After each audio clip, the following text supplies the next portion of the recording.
বাচ্চারা যখন কোনো কিছু খেতে চায়, আমি সবসময় চেষ্টা করি ওদেরকে ওদের পছন্দ মতো খাবারটা আ তাড়াতাড়ি রান্না করে দিতে। তো ওদের হচ্ছে পোলাও আর হচ্ছে গিয়ে চিকেন কোরমাটা খেতে চেয়েছিল। আর আমার বড় ছেলের ডিমের কোরমা ভীষণ পছন্দ। তো ভাবলাম আলাদা, আলাদা করে রান্না না করে শর্টকাট ওয়েতে একসাথে রান্না করে ফেলি। তো চিকেন কোরমাটা আমি যে ওয়েতে রান্না করছি সেটা আপনাদের সাথে শেয়ার করলাম।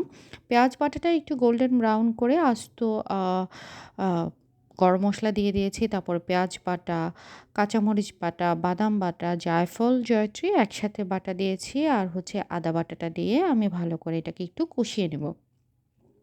এরপর আমি একে, একে লবণ, ধনিয়া গুঁড়া, জিরের গুঁড়ো, চিনি, টক দইটা দিয়ে দিয়েছি।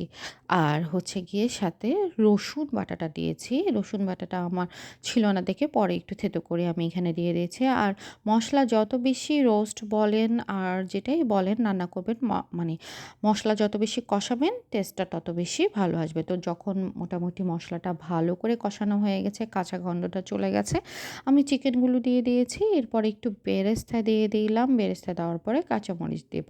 আর আপনাদের বাচ্চারা যে যেমন ঝাল পছন্দ করে ওইভাবে আপনারা হচ্ছে কাঁচামরিচ ফালি করেও দিতে পারেন বা আস্তও দিতে পারেন। তো আমি একটু আ সবসময় রান্না করলে আমার কাছে একটু কালারফুল লাগলে না খুব ভালো লাগে। যেমন এটা রান্না করছিলাম যখন গ্রিন হোয়াইটের মধ্যে গ্রিন ভাইবটা আসছিল আমার কাছে বেশ ভালোই লাগছিল।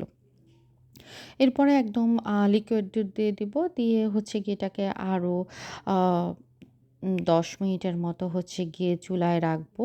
আ মোটামুটি একটু মানে অল্প আঁচে রেখে হচ্ছে গিয়ে দমে রাখলেই হচ্ছে গিয়ে চিকেন কোরমাটা হচ্ছে গিয়ে রেডি হয়ে যাবে। আর এটা বাচ্চাদের আসলে অনেক বেশি পছন্দ। আপনারা যাদের বাচ্চা হচ্ছে গিয়ে সবসময় একরকম চিকেন খেতে পছন্দ করে না, তাদের জন্য হচ্ছে গিয়ে এটা একসাথে করে দিলে ভালো লাগবে। আর আলু খেতে যারা পছন্দ করে তাদের সাথে ২-১ টা আলুও হচ্ছে এড করে দিতে পারবেন। তাহলে হচ্ছে বাচ্চারা এটা খুব মজা করে খাবে।